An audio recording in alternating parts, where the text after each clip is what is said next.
Hi, everybody. I'm Noreen Savage, and this is Starting Out Bright. I am so happy that you're here. And just to acquaint you with me for a little bit, in case this is your first time stopping in, I am, first of all, nobody official with Bright Line Eating, but I really love the program. And just to tell you a little bit about myself, I found Bright Line Eating through my friend Laurie. Back in 2019, it was May. She posted on Facebook that she had lost 57 pounds, and if anybody was interested how she did it, to just message her. So my hot little fingers flew over to message my friend Laurie, and she proceeded to tell me about a book called Bright Line Eating by Dr. Susan Pierce Thompson. And in the book, it's described 4 bright lines that you don't cross. No sugar, no flour, 3 meals a day, and weighed and measured portions. And when Laurie told me that, my heart sunk. I thought there was no way I could do that. But I really like Laurie. We went out for lunch. She explained more about the program and the success she had. And I just let that information sit for 2 months. And in that time, I realized where I was. I was 270 pounds, 5'2". That's a lot of weight. And that weight was really dealing a blow to me every day. Very swollen feet for about a year, excruciating pain in my knee, my back. Some nights I went to bed, I really didn't know if I'd wake up in the morning. So all of that pain gave me a willingness to try something so radical. And now I'm glad. I'm actually grateful for the pain because it brought me to this program where if you're doing it, you know we eat a lot of great foods. So one thing that Laurie did tell me though was get the book, but also get into the community. We Eat Right with Lines was the one that she suggested. Since then, there are many groups. In fact, the public group, BLE Official, is a public group. We have Starting Out Bright Private. Many recipe pages, including you'll find out Laurie's personal blog. That's my GFSF kitchen, my gluten-free, sugar-free kitchen, which is phenomenal. And so I got into the group and I was just seeing so much success. Like, wow, people are really losing weight with this thing. And not only that, they were freeing up their mind space. So this was really giving me hope. And I promised myself that if I lasted 1 year like Laurie, I would do what she did. I would post on my personal Facebook page and I would help anybody I could. I get choked up because it's such a powerful moment for me. So that year was up and I'm a Christian and I felt God saying, Noreen, you can do more than that. It was the time of Zooms and the thought came that perhaps I could connect people who were successful with those who were just needing some hope, encouragement, maybe a few good tips. And so that's how the Zooms were born. They're going strong. This is number 65. And as someone said, you're taking one for the team. So Laurie, you are taking one for the team. And let me tell you, everybody, we're going to have so much fun. Laurie, we got a chance to talk the other day and this is going to be great. So help me welcome Laurie Lundgren. Hi, Laurie. Hi.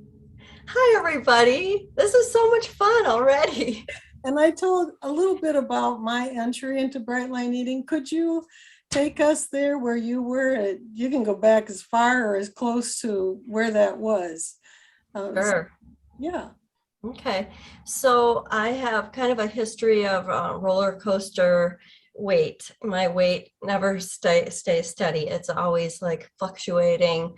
And I was really thin as a child. I never had to worry about what I ate. I actually could eat anything I wanted. And so when I got older, probably in my late 20s, and that's when I started to kind of realize what's going on. I can't just eat everything anymore. And so I didn't really do anything about it. But in my 30s, I had started a diet for the first time, and I lost weight. And then when I got to the weight I wanted to be, I went back to my old ways of eating and gained more weight back. And that cycle just continued for probably the next 20 years. And so recently, when I started eating this way, what brought me to it was I had just finished a successful bout of keto, and lost a lot of weight. But then I went back to my old ways and I gained it all back, and gained like 40 pounds in a year. It was scary. And I'm the kind of person where I'm either gaining weight really fast or losing really fast. I never seem to figure out how to just be. So the kind of last straw was, I remember that, well, I started this way of eating September 6th, 2020, 14 months ago. And in August, I was just really miserable. I was at the highest weight I'd ever been, the low 190s, and I'm 5'4", and that was just a lot of weight to carry. And I was just in so much pain all the time. And I would do a lot of night eating. And so a lot of times I'd be actually pretty good with my food, breakfast, lunch, even dinner. And it was the hours of 8 o'clock till midnight that I would just go off the rails. I mean, I called it that. I called it off the rails. Off the rails. Off the rails, I would say. I mean, it was bad. And it would almost be like I would just break the seal and have something. And then once I would have that sugary or like breaded thing or go through the drive-through, then it was as if the seal was broken and I would just eat whatever else I wanted to. And I remember particularly this one day, I was, I don't know, I even started hearing my own language. I was like, I went on a bender, or I'm off the rails. And I went on this bender and I went through 4 or 5 different drive-throughs in different nearby towns, just eating and eating and eating and eating, and to the point where I didn't want to order it all at one place because that would be embarrassing. So, and it was just like, what am I doing? And then I really just started thinking about, this is out of control. Like, what am I doing? And I felt really scared, but I also felt I was as scared for my behavior as I was for what's my future going to hold with this right. Weight gain. I'm just gaining and gaining and gaining. And so when I would just kind of joke about it, I would use humor a lot, and I would just, like my daughters know, I would just be like, I'm off the rails. And I said that all the time. And then I actually started to realize that that was addict talk, and I did a Google search on binge eating disorder, because I started thinking, do I binge, I don't purge. So the only eating disorders I knew about were anorexia and bulimia. And I know I didn't have anorexia because I love to eat. I eat all the time and I don't purge. But something clicked with me when I thought about the addict stuff. I thought, I wonder if there's an addiction that has something to do with binging. And so when I started to look into it, the rabbit hole on the internet leads you one thing to another. Right. And I started seeing things about not eating sugar and flour. And I also saw this quiz you could take. Is that the susceptibility quiz? Yeah, okay. I took that. I took that. All right. Yeah. And how did you score? I scored a 10 out of 10. And that was truly the turning point, the wake-up call, because there's only 5 questions in that quiz. And those 5 questions were like, oh my gosh, you mean there's other people that eat this way? Like this, I on the one hand, I knew it wasn't right the way I was eating, but on the other hand, it was my normal, you know? So when I read the quiz questions and the way the questions are phrased, it made me realize, you mean somebody is reading the same question and they're answering no, never? And I'm answering yes, always. And to me, honestly, that was the moment where I was like, ooh. And then when the results came back that I was a 10 out of 10, I just took it seriously. I just thought, I gotta do something about this, and I want to do something about this. And I'm curious, at that point, did you have any health concerns or no? Yeah, I did. I mean, it was really more or less like physical pain. I was just in excruciating physical pain. My whole body hurt. I used to say that all the time. I hurt all over. It was just my joints were hurting, and so it was mostly physical pain. Yeah. Wow. So what was your next step? You just got the book and jumped in? Well, I did. I got the book and I jumped in. What I should also add is that right about that same time in my life, I was wondering if I had a gluten intolerance. And I had never really confirmed it, but I was so bloated, like my upper stomach was just so bloated all the time. In fact, I was gaining so much weight that my boobs had gotten so big and my stomach was so big that I had this painful rash under where my stomach meets my breasts. Oh my God. And it was so painful. And that was probably like suffering with that for like 3 or 4 months. So anyway, I started wondering if I was gluten intolerant with all the bloating. So I sent away for a DNA test. You can send your hair in, like 6 strands of your hair, and then in 10 days, they send you the results. And if anybody wants to know, that food sensitivity test is called modernallergymanagement.com. And it was pretty discouraging when I got the results, because yes, not only am I gluten intolerant, but I found out I was sensitive to tons of other stuff that I had no idea, like coffee and chicken and stuff that's just like, what? So when I found that out, and I was researching the no sugar, no flour, it was overwhelming, because I was just sort of mad at the world, you know, like, Right. seriously, I can't have sugar or flour or coffee or chicken. What in the heck? So I was mad, but within probably 15 minutes of that little rant, I changed my attitude, and I just started realizing, if I'm going to lose weight through eating no sugar and no flour, it overlaps quite nicely with not being able to eat gluten. So I decided to just go for it.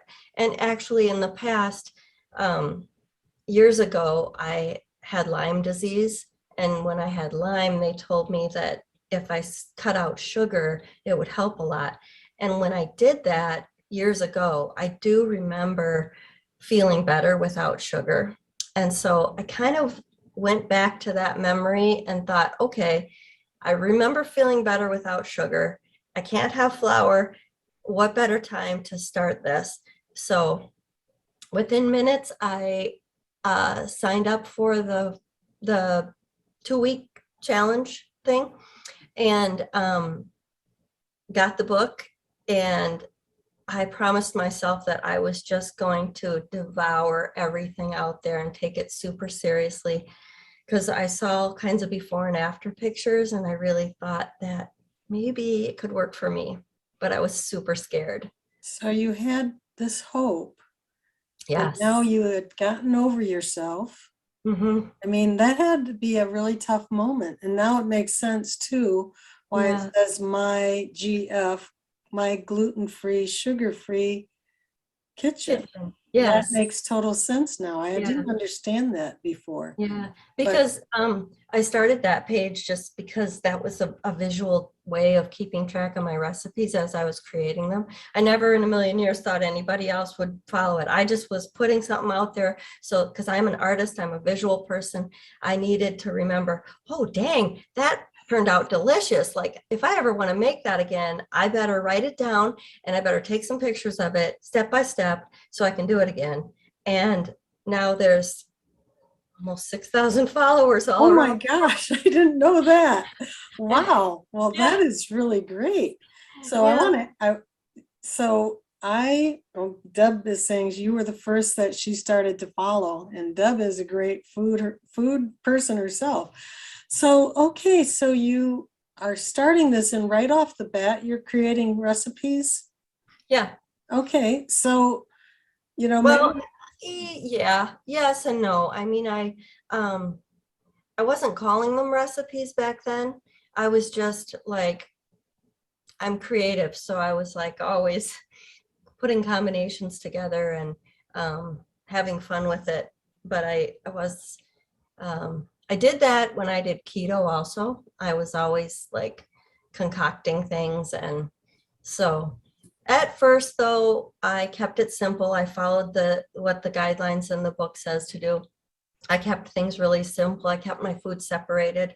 So for probably the first month or so, I was just getting used to the whole digital scale thing and weighing everything out because it was like totally overwhelming at first.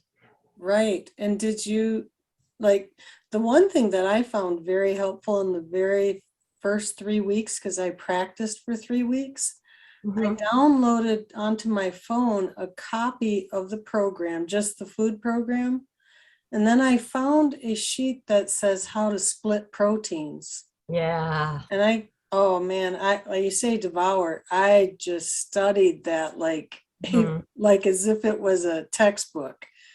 Like every That's day I'm like figuring out how to split proteins. And I'm sure that, well, you got very good at it from the recipes that you share, but that makes all the difference too, especially if you like yeah, variety. So I I'm do. assuming you like variety too. I love variety. I love change and variety, and I would get bored if I had to eat the same things over and over. Well, and because I just like food so much, I love food. So there's just so many good flavors. I wouldn't want to just have just a limited range, you know. But yes, I did the same thing with the studying the program, and I taped I printed off as much as I needed to and taped it to the insides of my kitchen cabinets right over my scale. And that was a huge help. And I looked at that every meal I would prepare. I would open up those cabinet doors and I would look at the chart to see, okay, how many ounces of beans is a half protein or a protein? Okay, I could have half beans and half cheese. So then I'd have to look at the chart. Well, now I have it all memorized and I know it by heart, but Right. it took a So, while. so you really got in completely. Yeah, Was it a straight shot down as far as your weight? 100%. It blew me away. It still blows me away when I think about it. I'm so grateful to the consistency of this program because I just committed 100%. And you had in your slideshow the JF, what's the letters? Just JFTFP. just follow the effing program. That's what that stands for. Just follow the freaking program, right? Exactly. It really So is. that's what that stands for. So if you see that on the any of the sites or whatever. So that's what I did. I just decided why would after all these people have had all this success before and after pictures that I saw online and on social media. Once I made the decision to start, which uh, when I made the decision to start, it was going to be 100%. I wasn't going to reinvent it for me. I wasn't going to make it like with exceptions. I just wanted to see, because to me, she had so much science behind it that I thought, well, then I should treat it like a science experiment too.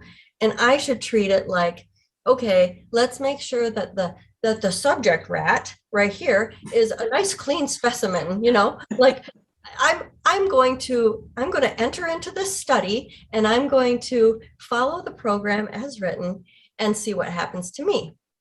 So, but it took me 9 months to get there because I had actually heard about the program from, well, maybe it took me 3 years. My parents did this and they had success.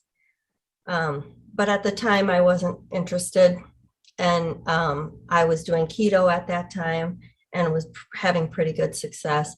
But then when I gained all my weight back after I stopped doing keto, then I had a friend who she had shared that she lost 50 pounds with this way of eating. And it kind of re-sparked some thoughts for me.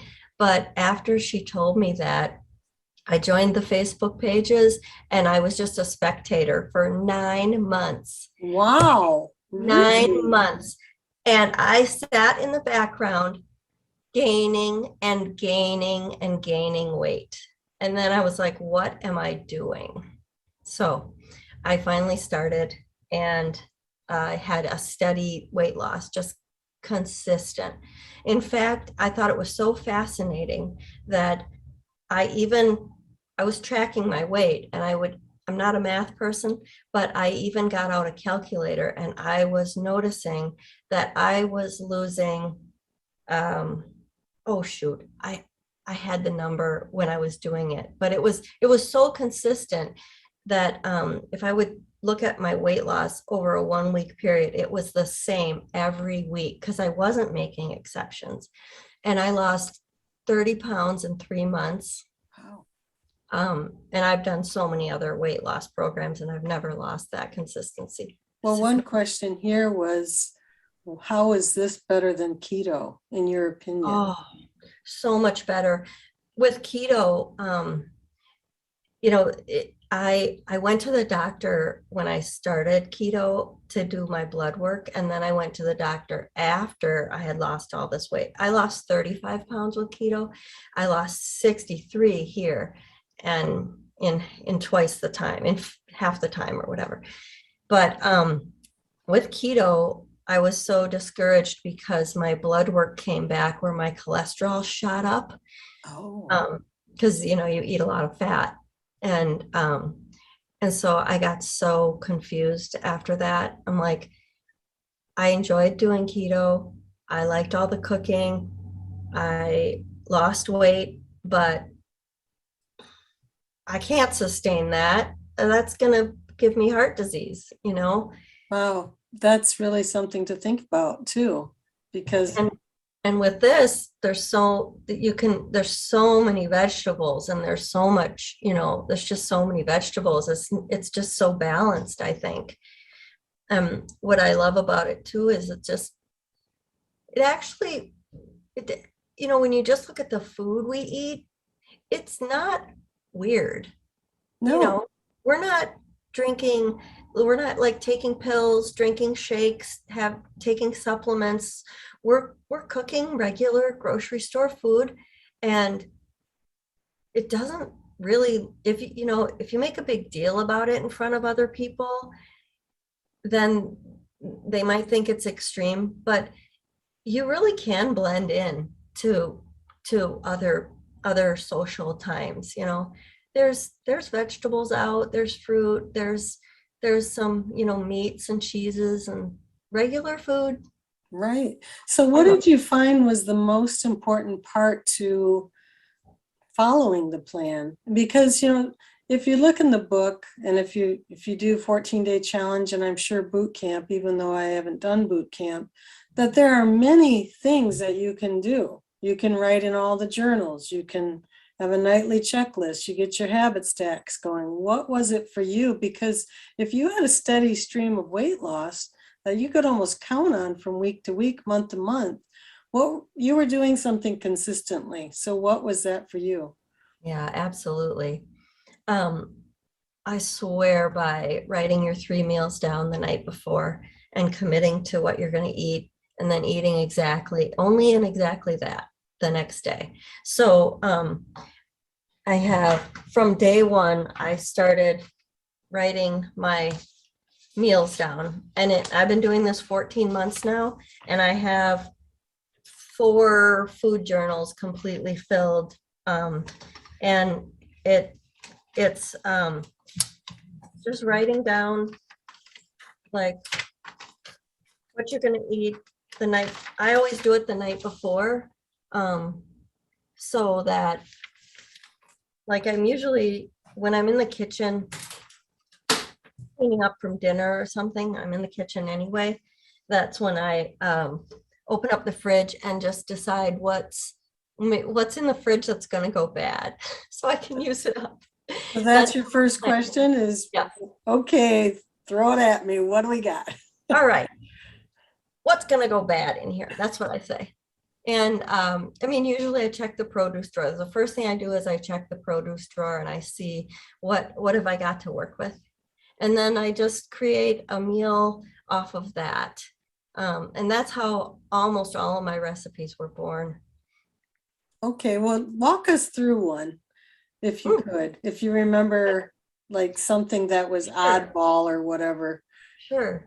Well, I remember one day I had created a recipe called pineapple pecan overnight oats, and this is a recipe that's so good.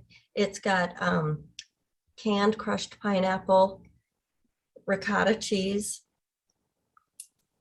dry uncooked oats, and coconut extract.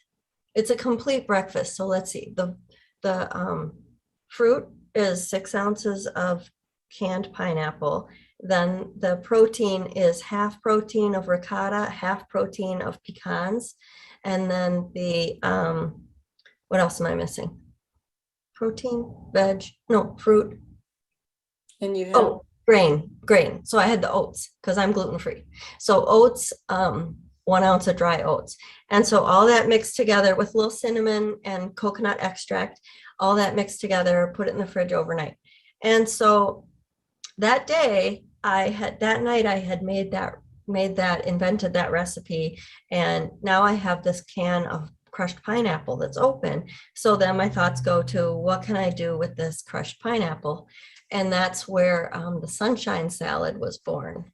So that salad is so good and so pretty. It's all bright yellow, but I had these random bits of yellow bell pepper in my produce drawer and a little Ziploc bag of a snubbin of onion. And so the sunshine, and I had some pre-cooked quinoa. And so I was not sure how this was going to turn out because we can't do any bites, licks, or tastes. right. But I just kind of imagine and visualize what these textures would be like together, what these flavors would be if I so anyway, the sunshine salad is a complete lunch and you eat it cold, and it's got quinoa as the protein. And if anybody doesn't know, that's like a game changer.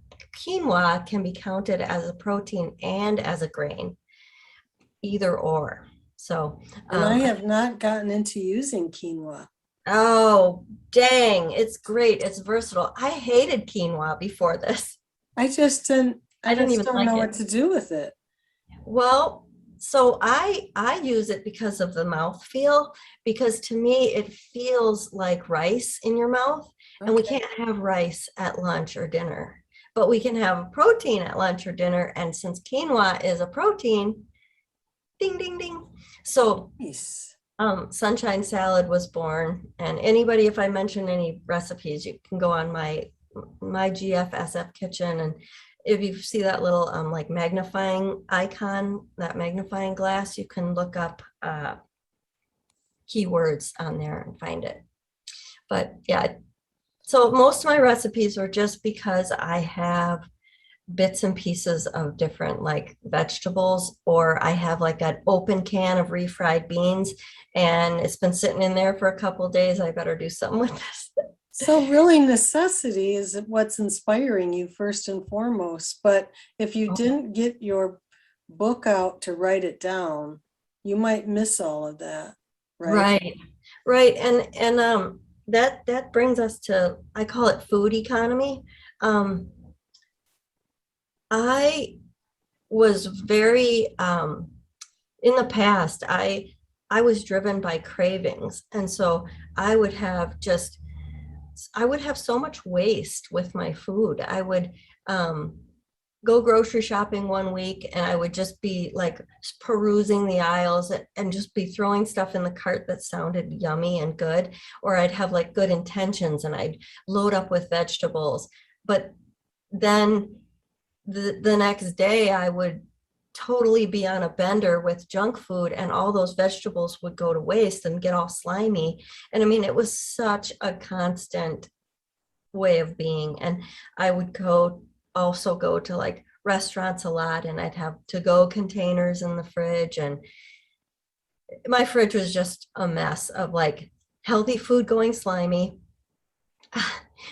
bad food just stacking up in my fridge. And so with this way of eating, I was so like delighted with how I saw myself becoming a better steward of my resources. I was proud of myself. I was like, look at this. Look at you go, Laura. You got to scrap up some vegetables for lunch tomorrow and you have some in there, and it doesn't matter if it sounds good to you or not.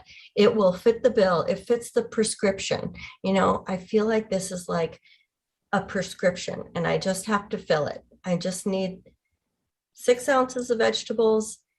And so that's where the creativity came from, because I would just see these like random unrelated ingredients and then try to think of a way to make them come together.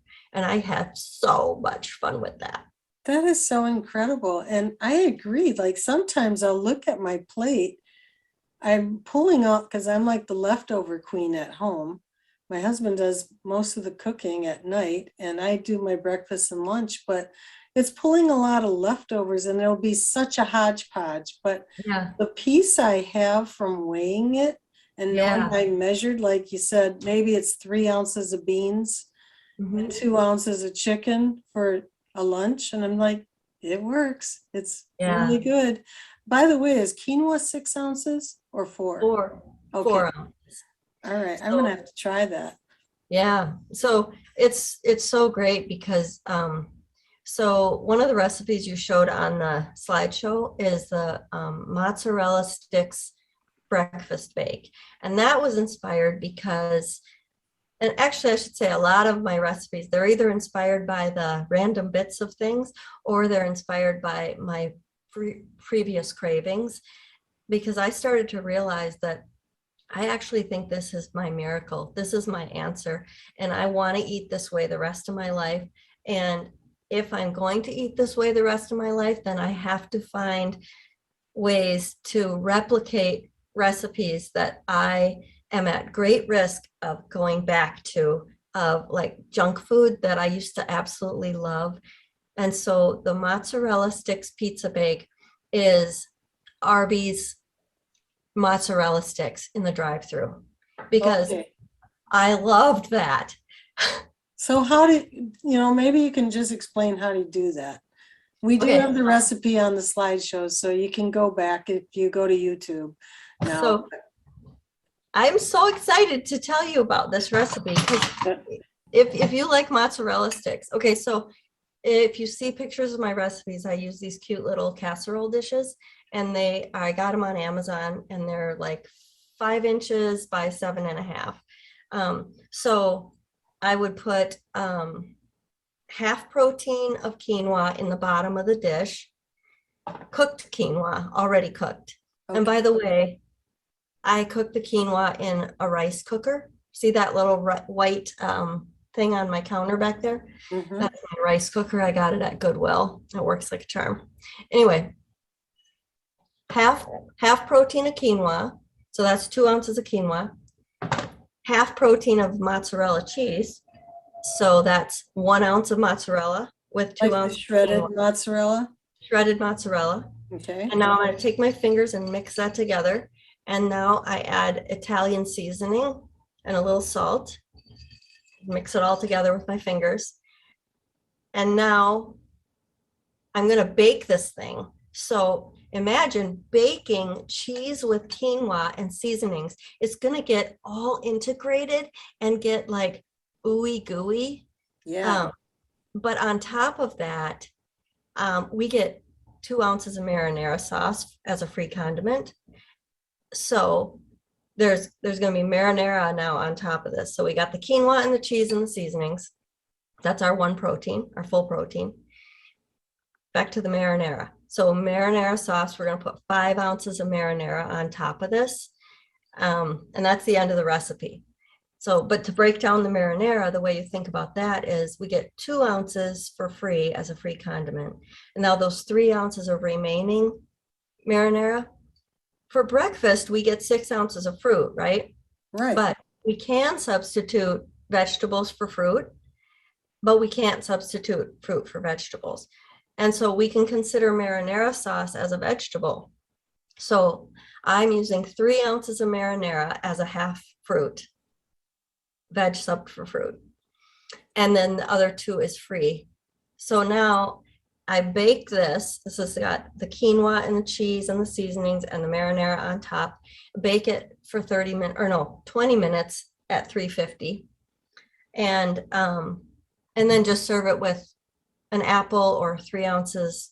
My apples are so small, they're like 3 ounces, but 3 ounces of fruit. So that picture that was on the slideshow of that like stringy mozzarella cheese, that is my Arby's marinara stick, my Arby's mozzarella sticks. Do you use nutritional yeast in it or not? Not in that one. Okay. Do you use that for anything else? Nutritional? Yes. Because I don't know how to use that either. So nutritional yeast, it tastes like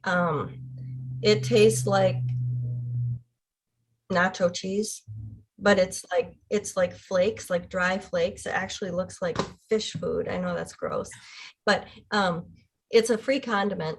You get up to a half ounce for free. And that, if you've ever weighed this stuff, that's like a heaping pile of nutritional yeast. So I never use that much. But anyway, if you take nutritional yeast, this is a non-rising yeast.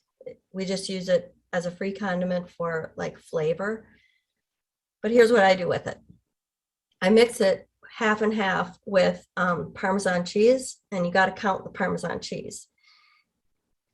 I mix it half and half, and that makes a fabulous breading. So back to my foods that I would miss fried foods. So I created recipes where I could have breaded fried food. And, you know, I guess I break a ton of the rules in terms of like the whole sexy food thing. But actually, I know that there's this, you know, simple food, sexy food, but really the more I talk with people, some really do want to keep things simple. That's just how they eat. And that's great. But I think it's come around now because people like you have made this effort in sharing with the masses of just out of your goodness and kindness of putting these out there. And so now I know for me, I ate very simply for like the first 4 to 6 months. But then I started getting braver and trying a recipe. And it's the same thing what you said about to do this long term for me. I don't want to be missing things in my head.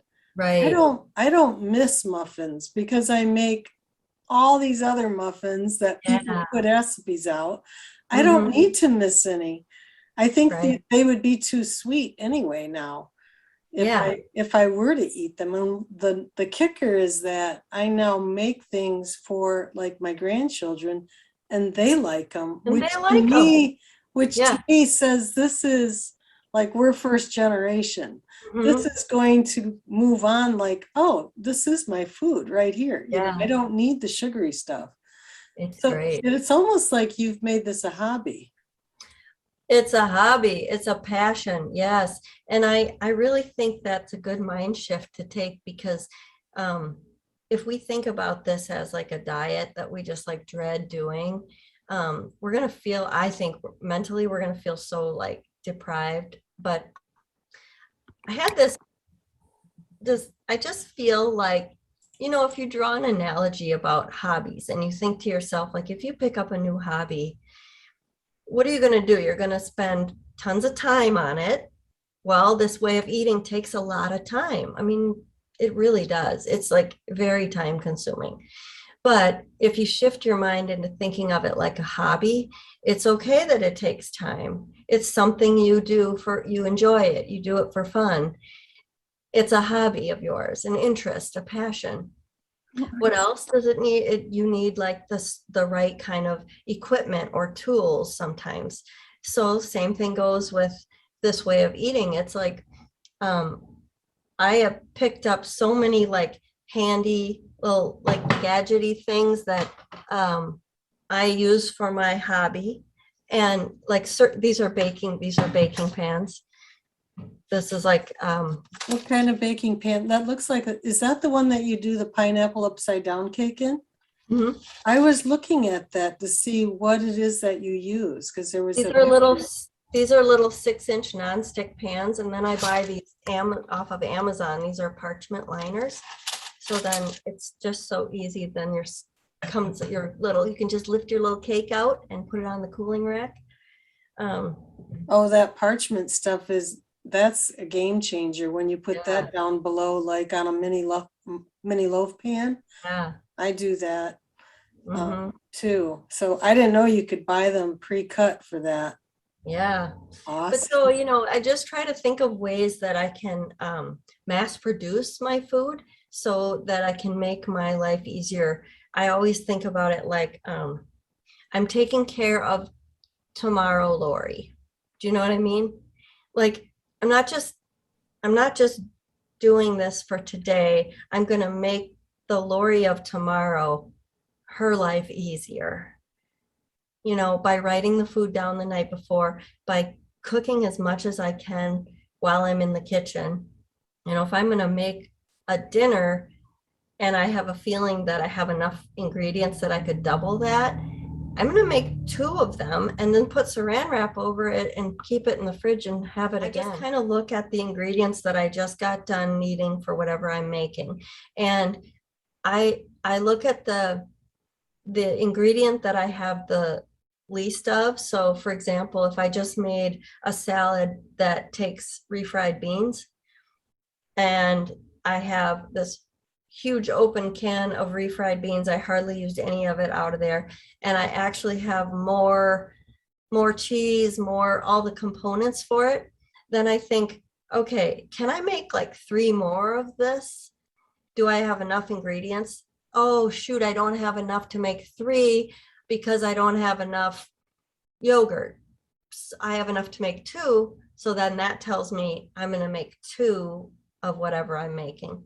And now I've gotten so that I never want to make just 1 or 2 of something. I want to make my life easier and plan ahead.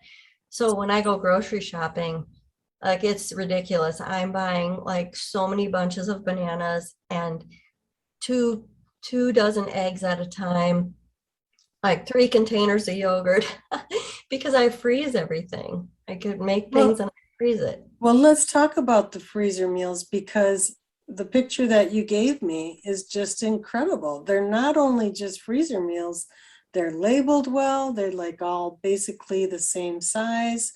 You must do like a mass production thing, Mm-hmm. but are you doing them in individual, like, are you saying, okay, I'm doing 4-ounce meat, 4-ounce meat, are you doing them individually, or are you doing a big casserole dish for someone? It depends on the recipe, but let's say it's one of the soups like zucchini goulash or Southwest soup. I batch cook those and I have this huge stock pot. It's big old stock pot and I can do 6 dinners of zucchini goulash in one pot.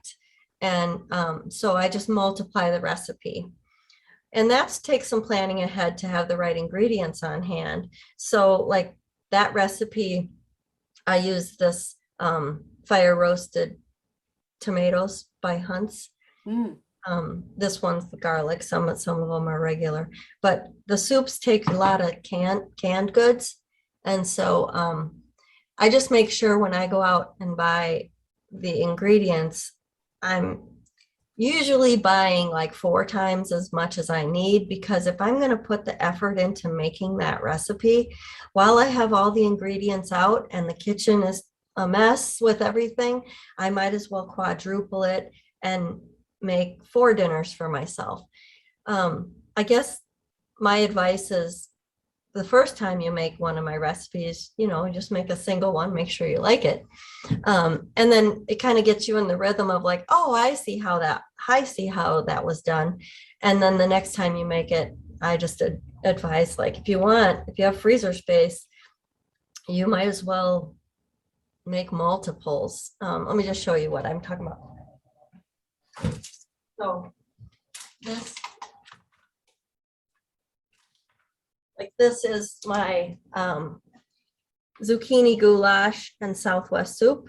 Mm-hmm. And those are in, I lay them flat when I fill them. I lay them flat and then put them in the freezer flat like this. So then when they freeze, they're just these thin little things. And so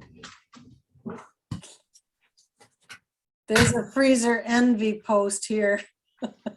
this is my amazing cheese sauce. Look how thin that is. So I put it in quart-size Ziploc bags, and I just write on there what it counts as, 1 protein, 1 fat, so that I remember. So smart. That little bit of effort on the front end helps so much when you're pulling things out. And I'm guessing that, oh boy, what is this? This is Annie's peanut butter freezer bombs. This is your daughter's. Yeah, this is so good. This is a full What is in those? Oats and peanut butter and mashed banana, just those 3 things, and cinnamon and nutmeg and salt. Okay, we have those freezer bombs are divine comment. Another, I love those.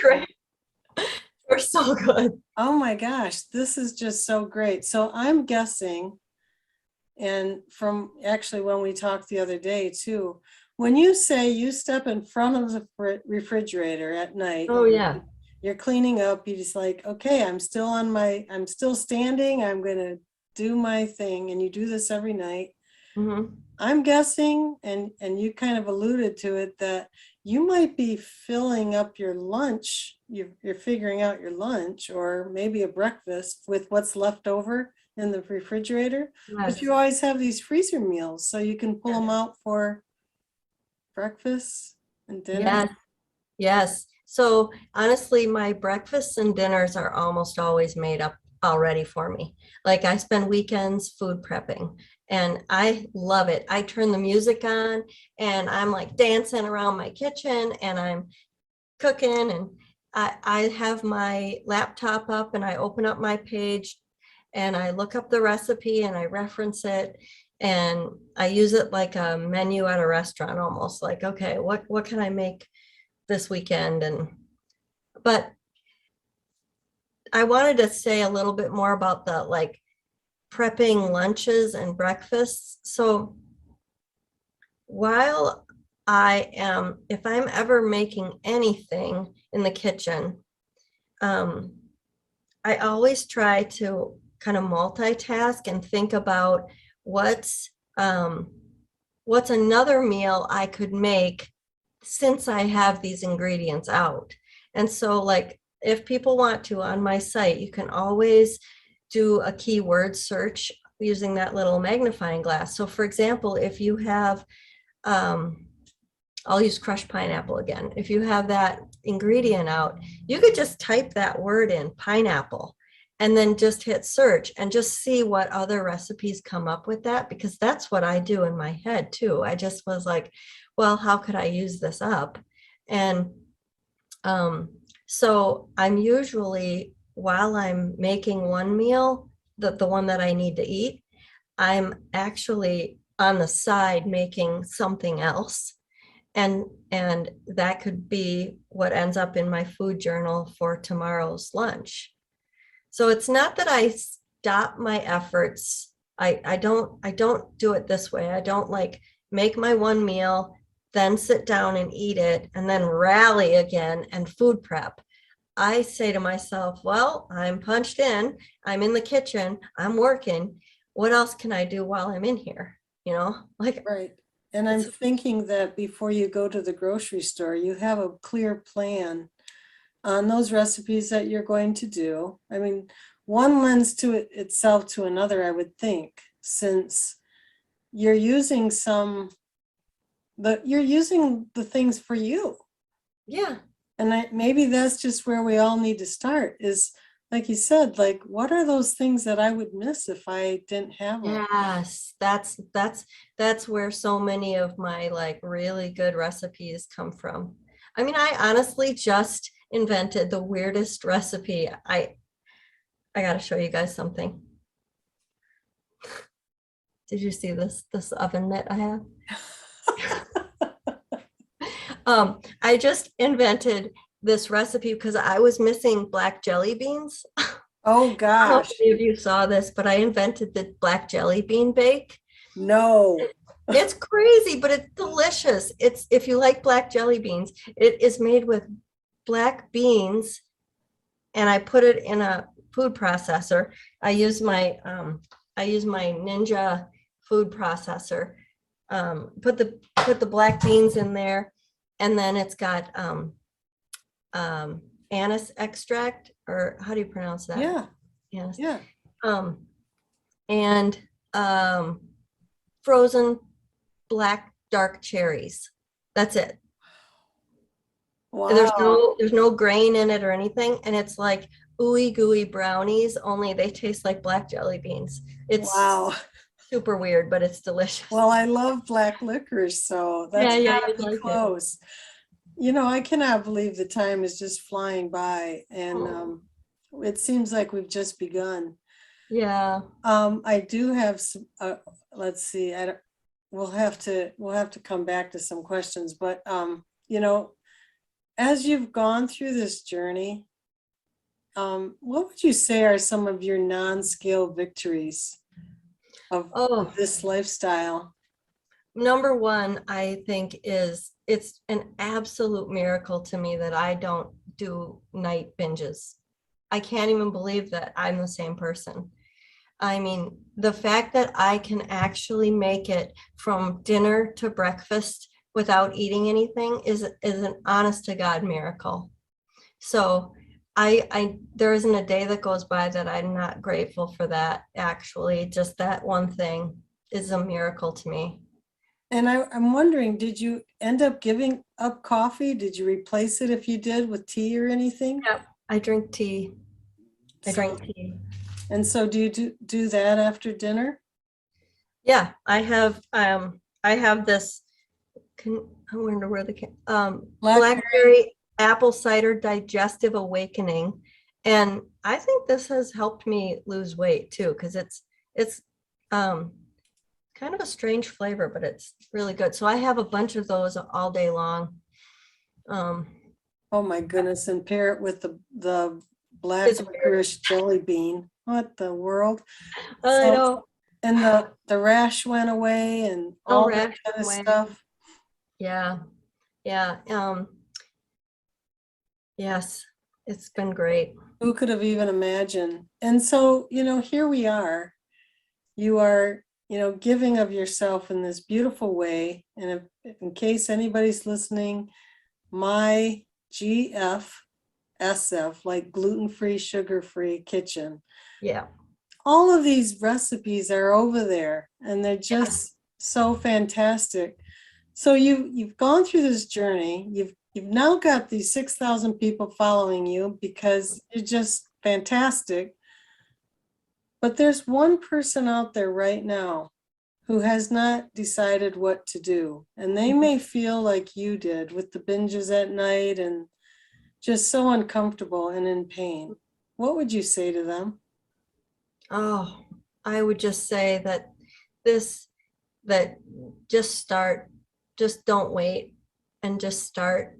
And don't think about what you'll miss. Honestly, that's actually why so many of my recipes that are out there, they're chicken pot pie, shepherd's pie, all the stuff that I know for sure I would miss, tuna noodle casserole, you know, all these muffins and cakes. There's ways to eat the same type of like feeling, because a comfort food, you know, I'd miss that. So just start, and those cravings for the sugar and the flour totally go away. It's just amazing. Like, probably if you're consistent with it, if you give your body 0 sugar and 0 flour, you will go through a withdrawal that's pretty lousy. Like day 4 for me, I felt horrible. I had terrible headache. I was nauseous. But when you put it in perspective that you're detoxing from a drug and you're on withdrawals, you know, after a little while, like by day 6, I felt fine.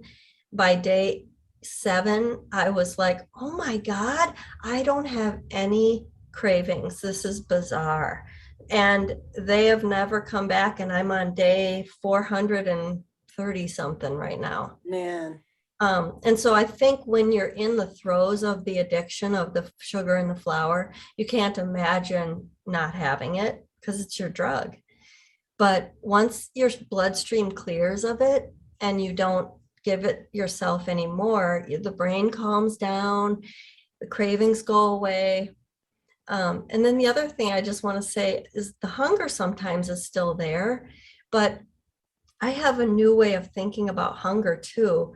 When I'm laying down trying to go to bed and I feel hungry, I just picture that my body is actually going to get the fuel that it needs. The hunger is saying my body needs some fuel. In the past, I would like administer the fuel by eating.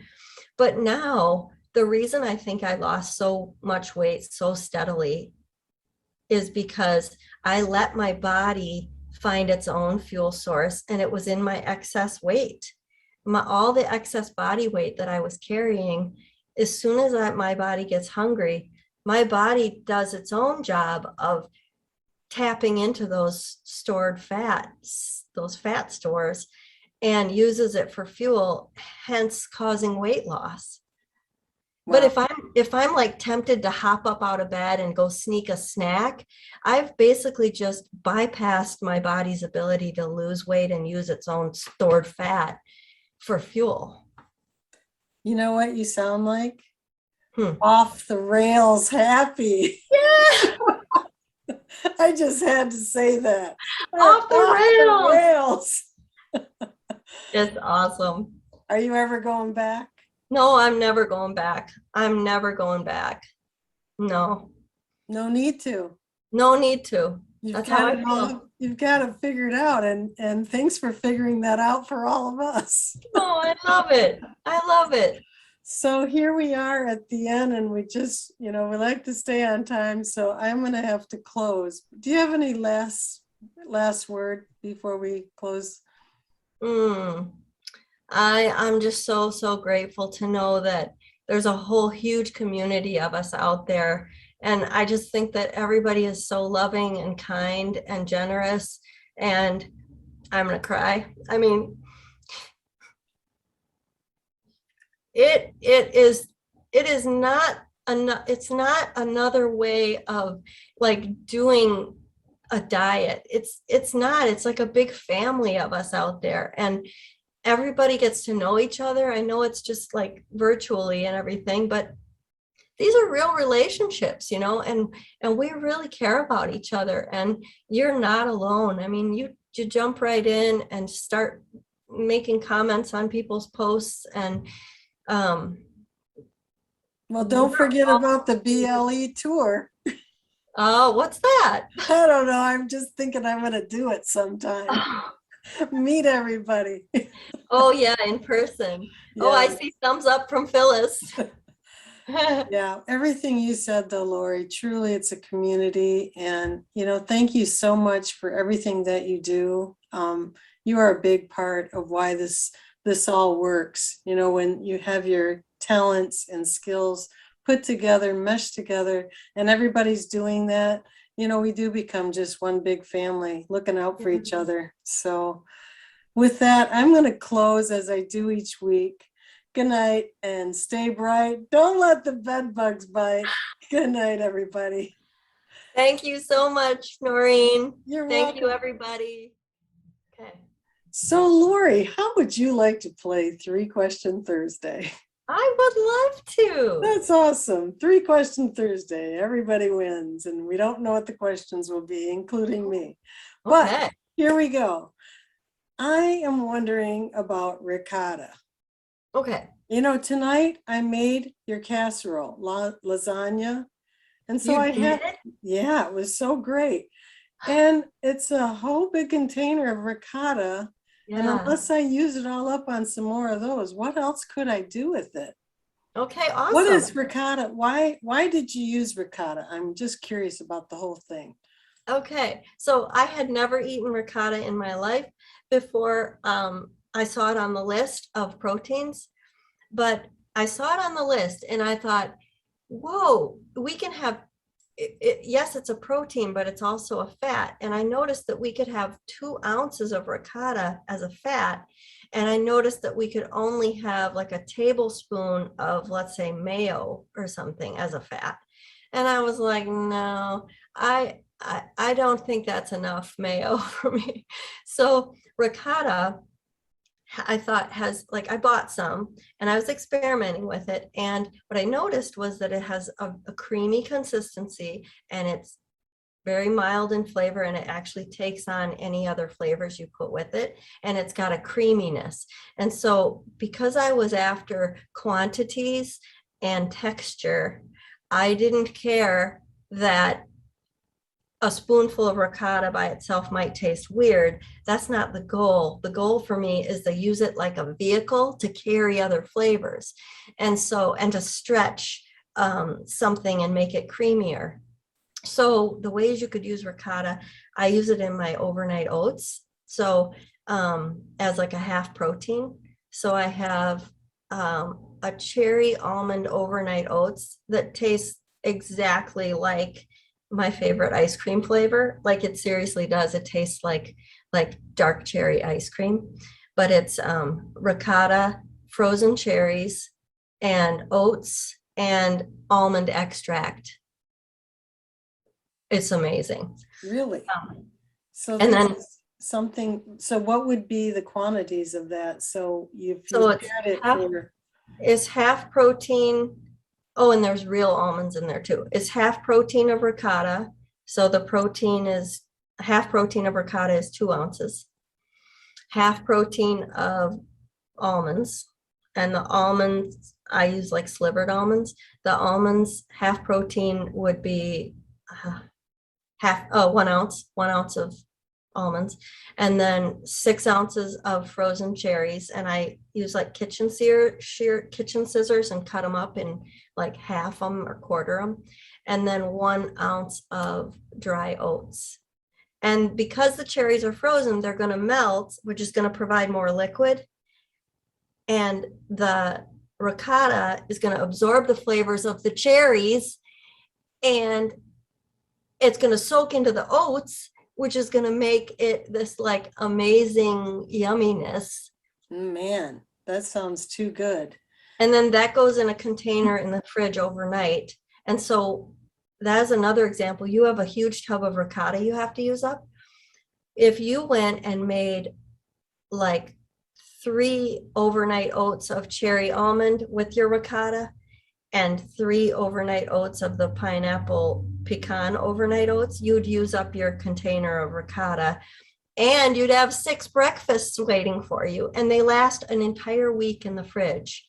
I've never tried freezing those, but I have made 5 overnight oats and had one every single morning, and by the last day of the week it was just as good as the first day. So Wow, that's fantastic. That's just with one food item that you hadn't even used before. right. Actually, a lot of these ingredients I had never eaten before, but I'm looking at the list and I'm going, ooh, that's a nice big serving. What could I make with that? So how do you know like which seasonings and everything? Because in your I looked at some of your dinner and your lunch ideas, and you Mhm. just like throw some seasonings out. Did you Yeah. just like always use the same ones, or is there any magic No, to that? there is a little weirdness to it, to my magic, I guess, is I know we couldn't do the bites, licks, taste. And so I used the next best sense, which is smell. And so I would go to my spice cabinet and sniff my spices, and you can get tons of information by smelling your spices. And so, like if I wanted to figure out, let's say I'm going to have a plate of dinner that has some random vegetables and some meat, and I'm not sure how I should season that. If you just go to your spice cabinet and smell some of your spices, you'd be amazed at like for example, smoked paprika. I I've never smelled my spices before this way of eating. I would just sprinkle it on and then taste it to see if I liked it, but I can't do that. So sniff the smoked paprika and it's like, oh, it's kind of sweet.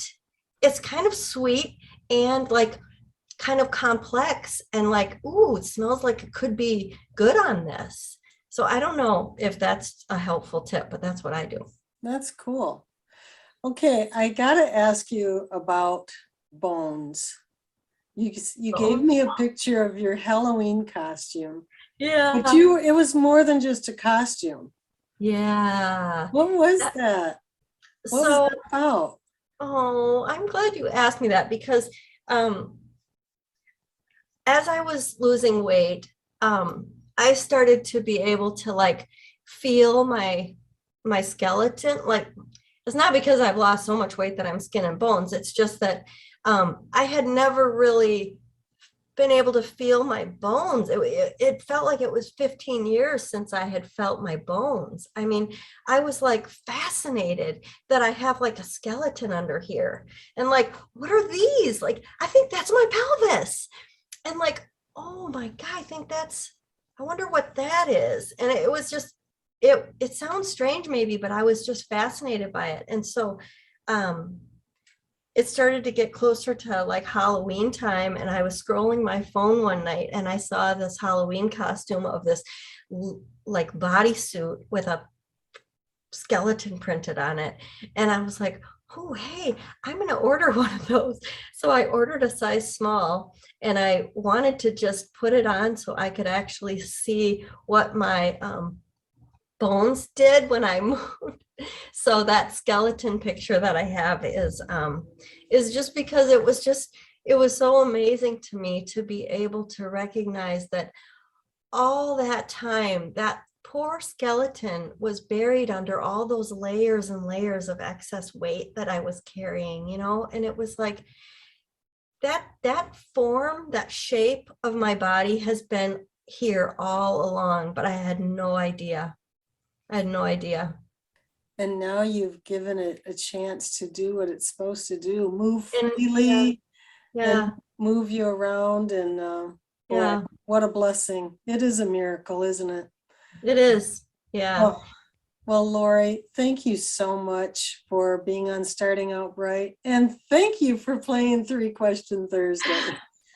It's been Thank you a for blast. having me. Thanks for doing this for everybody, Noreen. It's You're amazing. welcome. It's been my pleasure. So thanks, everybody. Good night. Stay bright.